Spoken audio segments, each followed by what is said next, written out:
ଚାଲନ୍ତୁ ସାଙ୍ଗମାନେ ଆଜିର ଭିଡ଼ିଓ ଦେଖିବା। ଆଜିର ଭିଡ଼ିଓ ହେଉଛି ସଳିତା କେମିତି ତିଆରି ହୁଏ। ସେଇ ସଳିତା ଯେଉଁ ସଳିତା ଆମ ଗାଁ ଗହଳିରେ ବନାଇ ଜାଣିନି କି ଲୋକମାନେ ବି ଜାଣନ୍ତିନି।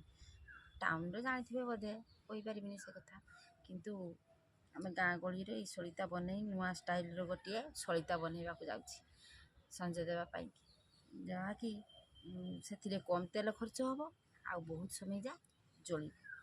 ତେଣୁ ଆପଣମାନେ ଦେଖନ୍ତୁ ମୁଁ କିପରି ତିଆରି କରୁଛି, ଆପଣମାନେ ଦେଖି ଶିଖିବେ। ତେଣୁ ଆପଣଙ୍କ ଘରେ ବି ସଞ୍ଜ ଦେବେ ଶିଖିକି ବନେଇକି କେମିତି ତିଆରି କରୁଛି ଆପଣମାନେ ଦେଖନ୍ତୁ।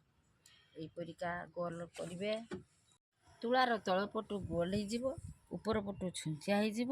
ଏମିତିଆ କରିବେ, ମୁଡ଼ି ତାକୁ ସାଇଜ୍ କରି ଛୋଟ ଛୋଟ କରି ତୁଳାରେ ବନେଇ ଦେବେ। ବନେଇ ସାରିଲା ପରେ ତାକୁ କ୍ଷୀର ହାତ ଟିକେ ବୁଡ଼େଇବେ।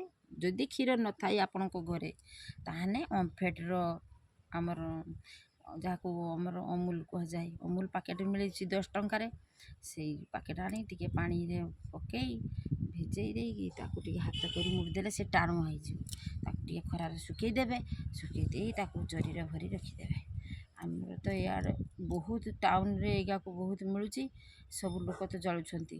ଆଉ ଏଗା ଜଳେଇଲେ ବହୁତ ଟାଇମ୍ ଯାଏ ଜଳିବ, ଆପଣଙ୍କୁ ବୋଲି ଖୁସି ଲାଗିବ। ଆଉ ଆମର ଯେଉଁ ଗୋଇଠା ତାକୁ ଦୀପଟି କଳା ପଡ଼ିବନି, ସୁନ୍ଦର ଭାବରେ ବସିକି ସେ ଜଳୁଥିବ, ଆନନ୍ଦ ମାଡ଼ିବ ଠାକୁର ପାଖରେ ଦୀପ ଜାଳିଲା ବେଳେ।